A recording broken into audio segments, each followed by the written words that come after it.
Queridos hermanos y hermanas, el Evangelio de este domingo nos refiere una nueva aparición de Jesús resucitado a 7 de sus discípulos a orillas del lago de Tiberíades. Como hemos escuchado, un anochecer los discípulos, por iniciativa de Pedro, salen a pescar. Sin embargo, esa noche no atrapan nada. Al amanecer Jesús se presenta a orillas del lago y los invita a echar nuevamente las redes y ellos obedecen aunque no lo reconozcan. Acontece algo sorprendente. La pesca es tan abundante que ellos a mala pena pueden arrastrar la red. Ante este prodigio, Juan, el discípulo amado, reconoce a Jesús y se lo comunica a Pedro. Es el Señor. A estas palabras Pedro enseguida se ciñe la túnica y se tira al agua. Es un gesto muy acorde a su carácter impulsivo y generoso. Ante las palabras de Jesús y el signo de la pesca abundante, los discípulos ahora tienen la certeza de que Él es el resucitado, que está vivo y que es el Señor que tiene la soberanía y que manifiesta su potencia divina, mostrando la autoridad de su palabra y la fuerza transformadora de su gracia, como hemos escuchado en la segunda lectura de Apocalipsis. Luego Jesús se sienta a comer junto con ellos para celebrar la alegría del encuentro. Les invita el pan y el pescado que les ha preparado Él sobre las brasas, así como de los peces que ellos han capturado. Jesús se acercó, tomó el pan y se lo dio e hizo lo mismo con el pescado. De esta manera Él repite el ritual de la multiplicación de los panes y los peces, que a su vez es el mismo que el de la última cena y el de Emaús. Este compartir el pan y el pescado junto es el signo de que también el pan eucarístico compartido en la Santa Misa es el lugar de la permanente presencia del Señor en la historia de la Iglesia y en el mundo. En todo este relato, Pedro, claramente en segundo lugar después de Cristo resucitado, aparece como el protagonista, el pionero de la fe, el apóstol al que los demás le reconocen un rol preeminente entre ellos. Terminada la comida, Jesús se dirige directamente a Pedro repitiendo por 3 veces la misma pregunta. Simón, hijo de Juan, ¿me amas más que estos? Pedro, aún un poco entristecido, responde siempre, sí, Señor, tú sabes que te quiero. Pedro, al confesar por 3 veces su amor al Señor, se está rehabilitando de sus 3 negaciones en la noche de la pasión. 3 veces había negado a Jesús. Ahora por 3 veces le expresa, te quiero, te amo. De este amor entonces ratificado y comprobado nace la misión extraordinaria de servicio en el pastoreo de rebaño de Dios que Jesús le confía, apacienta mis ovejas. Cristo examina a Pedro sobre el amor, pues su tarea como guía de las ovejas del buen pastor habrá de ejercer sobre la base del amor al rebaño. Al respecto, San Ambrosio nos ha dejado una hermosa afirmación. Cristo nos dejó a Pedro como vicario de su amor. Qué bonita la afirmación.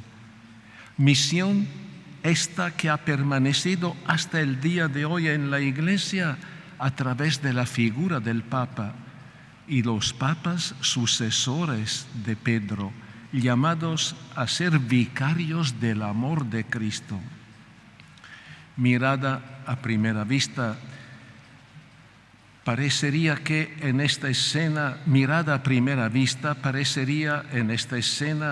que falta el envío misionero, pero de hecho hay muchos signos que hablan de la misión: la barca, la pesca, la red y los peces. Todos estos detalles apuntan a la misión universal de la Iglesia, iniciada por los discípulos a quienes Jesús llamó a ser pescadores de hombres cuando los llamó a seguirlo. Además, hay un mensaje claro acerca de la Iglesia misionera. Nos lo recuerda el aviso que Jesús había hecho a sus discípulos: sin mí nada pueden hacer. Por eso el primer intento de esa noche, las redes de los apóstoles quedan vacías. En efecto, todavía estaba ausente, resucitado, y su mandato misionero: echen la red. La presencia del Señor resucitado es la garantía del éxito de la misión de la Iglesia. Sin Él no hay misión. Ese encuentro tan entrañable termina con una referencia de Jesús a la muerte violenta que le espera a Pedro. Es una advertencia: la misión puede llegar a la muerte. Cuando seas viejo, extenderás los brazos y otro te atará y te llevará donde no quieras. Y en verdad Pedro pasa a ser el primero en dar testimonio de Cristo crucificado y resucitado, de lo cual es signo su propia crucifixión ejecutada bajo el poder imperial romano. Y como hemos escuchado en la primera lectura de los Hechos de los Apóstoles, el momento de la prueba no tarda mucho en llegar. Ante el consejo de los judíos, que prohíbe a los discípulos predicar a Cristo resucitado, Pedro, en nombre de sus compañeros, proclama con firmeza: nosotros somos testigos de estos hechos, nosotros y el Espíritu Santo que Dios ha enviado a los que le obedecen. Qué bonito, ¿no?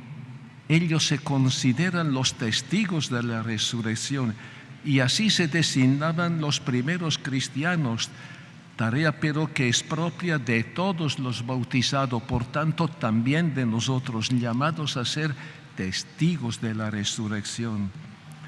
Con esta convicción, Pedro no arredra ni ante las amenazas y los azotes al que le someten por el consejo, porque hay que obedecer a Dios antes que a los hombres. Yo no sé si siempre tenemos bien claro esto. Hay que obedecer a Dios antes que a los hombres. Su testimonio firme y audaz no solo fue referencia para la pequeña iglesia naciente en medio de las persecuciones sufridas, sino que sigue siendo hoy la señal certera para todos los creyentes, como criterio que debe prevalecer en todo conflicto y persecución. Desde el testimonio de Pedro se hace posible el anuncio permanente de la única y fundamental verdad que la Iglesia proclama, única y fundamental: Jesús, el crucificado por los hombres, ha sido resucitado por Dios y es el Salvador de todos. Para esto existe la Iglesia: proclamar la muerte y resurrección de Jesús y acreditar su presencia viva a través del testimonio nuestro de los creyentes. Pero, al igual que para Pedro, no puede pasar de largo el componente de denuncia que conlleva el anuncio misionero, pues anunciar a Cristo crucificado es denunciar a los que lo crucificaron. Dios ha resucitado a Jesús, al que ustedes hicieron morir suspendiéndolo del patíbulo.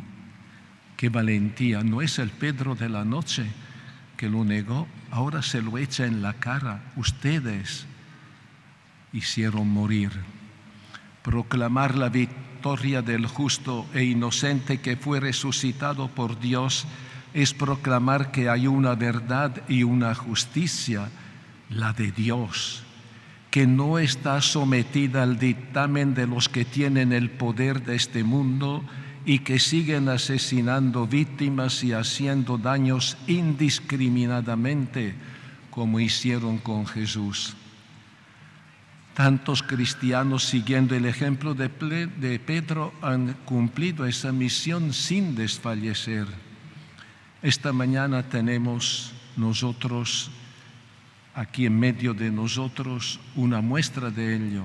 Están aquí unos jóvenes representantes de la infancia y adolescencia misionera que celebran su jornada inspirados en el lema, miren qué bonito, pequeños pero grandes testigos del resucitado.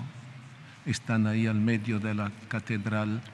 Nos sentimos agradecidos por tantos niños y adolescentes misioneros presentes en nuestra iglesia, pero al mismo tiempo somos interpelados por su testimonio alegre y generoso, porque a menudo en nuestra vida de cada día somos cristianos apáticos y temerosos y no damos testimonio de resucitado, el Señor de la vida y el amor. Les invito a mirar un ratito atrás, que están ahí parados los chicos, todos vestidos de celeste.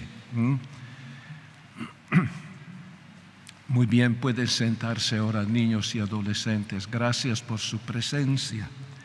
Hoy, 1 de mayo, se celebra el Día del Trabajo en el mundo entero. Saludamos con gran aprecio a todos los trabajadores, oramos por ellos y los animamos a que lleven su oficio con el gozo de ser colaboradores de la obra creadora de Dios. El trabajador colabora con la creación del Señor, pero también como protagonistas en la construcción de una sociedad justa y fraterna, donde prime el bien común y la oportunidad de una vida digna para todos. Esta también es la ocasión para pedir a las autoridades a que no escatimen esfuerzos para que todo ciudadano tenga acceso a un trabajo digno y estable en el sustento de su vida y la de su familia. Que el Señor resucitado nos bendiga a todos y nos conceda el don de su paz, el don del resucitado. Amén.